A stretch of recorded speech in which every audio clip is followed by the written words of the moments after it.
बिस्मिल्लाहिर्रहमानिर्रहीम। अस्सलाम वालेकुम प्यारे दोस्तों, अर्दगान तुर्की की बड़ी फतह, अर्मीनिया अज़रबैजान की जंग बंदी, रूस ने घुटने टेक दिए।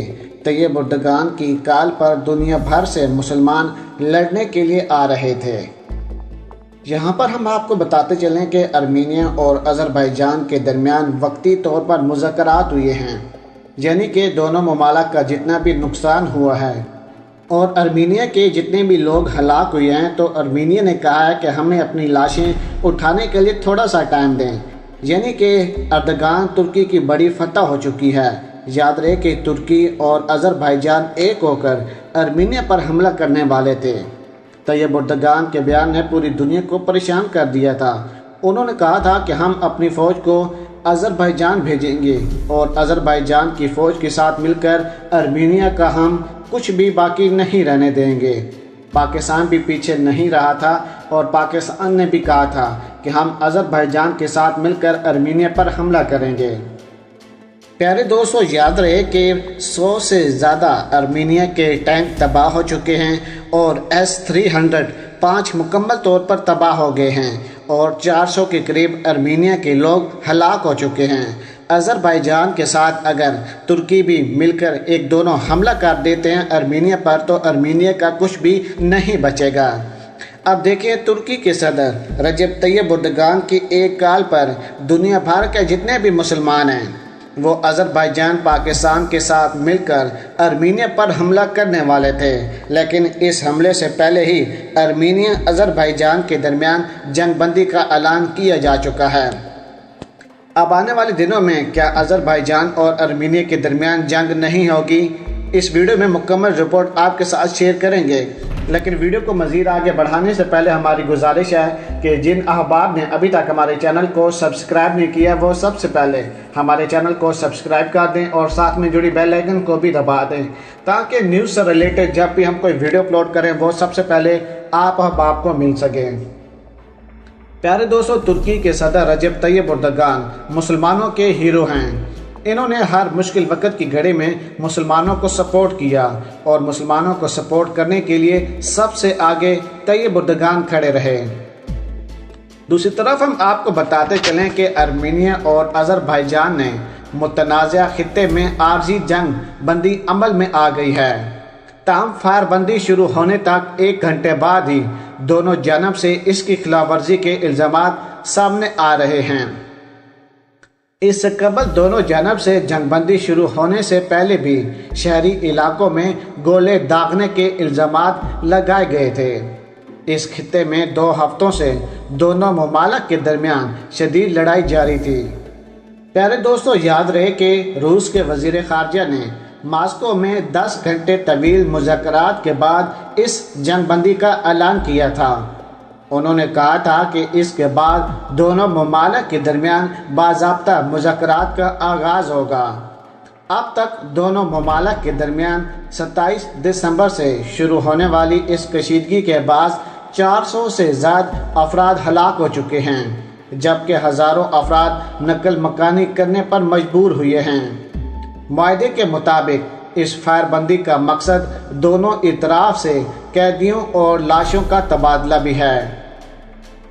1954 में दोनों ममालिक के दरमियान जंग ख़त्म होने के बाद से इसका हुकूमती इंतज़ाम अर्मीनिया नस्ल के मकामी अफराद के पास है। हालिया बरसों में अर्मीनिया और अज़रबैजान के दरमियान होने वाली ये सख्त तरीन लड़ाई है, जिसमें दोनों ममालिक ने एक दूसरे पुरतशद्दुद कार्रवाइयों के इल्ज़ामात लगाए हैं। दोनों ममालिक सोवियत यूनियन के ख़ात्मे से कबल इसके वज़ीर इंतज़ाम थे और इन दोनों ने हालिया कशीदगी की ज़िम्मेदारी एक दूसरे पर आयद की थी। रूस का अर्मीनिया में एक फ़ौजी अड्डा है, जबकि दोनों ममालिक तंजीम सिक्योरिटी ट्रीटी ऑर्गेनाइजेशन CSTO के रुकन भी हैं। ताहम मास्को के अज़रबैजान के साथ भी अच्छे ताल्लुकात हैं। प्यारे दोस्तों, शनिचर के रोज़ मकामी वक़्त के मुताबिक दिन को 12 बजे फायरबंदी अमल में आई है। ताहम दोनों जानब का कहना है कि हरीफ फोर्सेस उसकी खिलाफ वर्जी कर रही हैं। فاربندی عمل میں آنے سے کچھ دیر قبل بھی شہری علاقے پر گولے داغنے کے الزامات دونوں جانب سے سامنے آئے تھے۔ جمعے کے روز ارمینیا کی وزارت دفاع کی جانب سے سامنے آنے والے بیان کے مطابق ماسکو میں ہونے والے مذاکرات کے باوجود پورا دن جھڑپیں جاری رہیں۔ جمعرات کے روز ارمینیا نے الزام عائد کیا تھا کہ آذربائیجان نے متنازع علاقے میں جاری لڑائی کے دوران ایک تاریخی گرجا گھر کو گولہ باری کا نشانہ بنایا ہے۔ تصویر میں شوشا شہر کے ہولی گرجا گھر کے اندر اور باہر ہونے والے نقصان کو دیکھا جا سکتا ہے۔ دوسری جانب آذربائیجان نے الزام عائد کیا تھا کہ اس کے دوسرے سب سے بڑے شہر گنیجا اور گوران بائی کے علاقے میں ارمینیا فوج نے گولہ باری کی ہے، جس میں کم سے کم ایک شہری ہلاک ہو گیا ہے۔ یاد رہے کہ آذربائیجان نے کہا ہے کہ ارمینیا کی طرف سے مسلسل گولے داغے گئے اور ہمارے شہریوں کو جان بوجھ کر نشانہ بنایا گیا۔ جب ارمینیا نے ہمارے شہریوں کو نشانہ بنایا تو ہم نے جواب دیا، ورنہ ہم نے کبھی بھی ارمینیا پر حملہ نہیں کرنا تھا۔ یاد رہے کہ ارمینیا کا بہت ہی زیادہ نقصان سامنے آ رہا ہے۔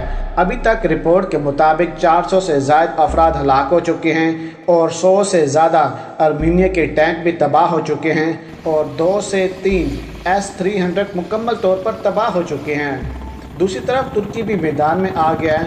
ترکی کے صدر رجب طیب اردگان نے کہا ہے کہ میرے صرف ایک فون کال پر ہزاروں کی تعداد میں مسلمان لڑنے کے لیے آ رہے تھے، لیکن اچھا ہوا کہ جنگ بندی کا اعلان کر دیا گیا۔ یاد رہے کہ یہ جنگ ابھی رکی نہیں ہے، صرف وقتی طور پر ارمینیا نے اپنی لاشیں اٹھانی ہیں اور اس کو کچھ دیر کے لیے روکا گیا ہے۔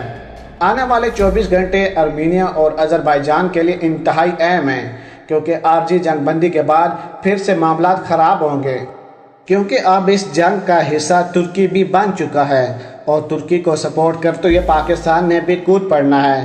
جب پاکستان کسی جنگ کا حصہ بنے گا تو کیا چین خاموش بیٹھے گا؟ کبھی بھی نہیں، کیونکہ جو دشمن پاکستان کا ہے وہ چین کا ہے، کیونکہ پاکستان اور چین کی دوستی کی مثالیں پوری دنیا دیتی ہے۔ اگر اس لحاظ سے دیکھا جائے تو خطے میں یہ جنگ آہستہ آہستہ کر کے پھیلتی جائے گی، کیونکہ ارمینیا کو بھارت سپورٹ کر رہا ہے۔ بھارتی میڈیا پر یہ بھی خبر چلائی گئی کہ ارمینیا نے آذربائیجان کا جہاز گرا دیا، لیکن بعد میں پتہ چلا کہ جو ویڈیو چلائی گئی وہ ایک گیم کی تھی اور بھارت میڈیا پھر سے بدنام ہو گیا۔ پیارے دوستو، اگر آج کی ویڈیو آپ احباب کو ہماری پسند آئی ہو تو ویڈیو کو لائک کر دیں، شیئر کر دیں اور پاک آرمی اور عمران خان صاحب کے حق میں ایک نعرہ کمنٹس میں ضرور لگا دیجیے گا۔ پاکستان زندہ باد۔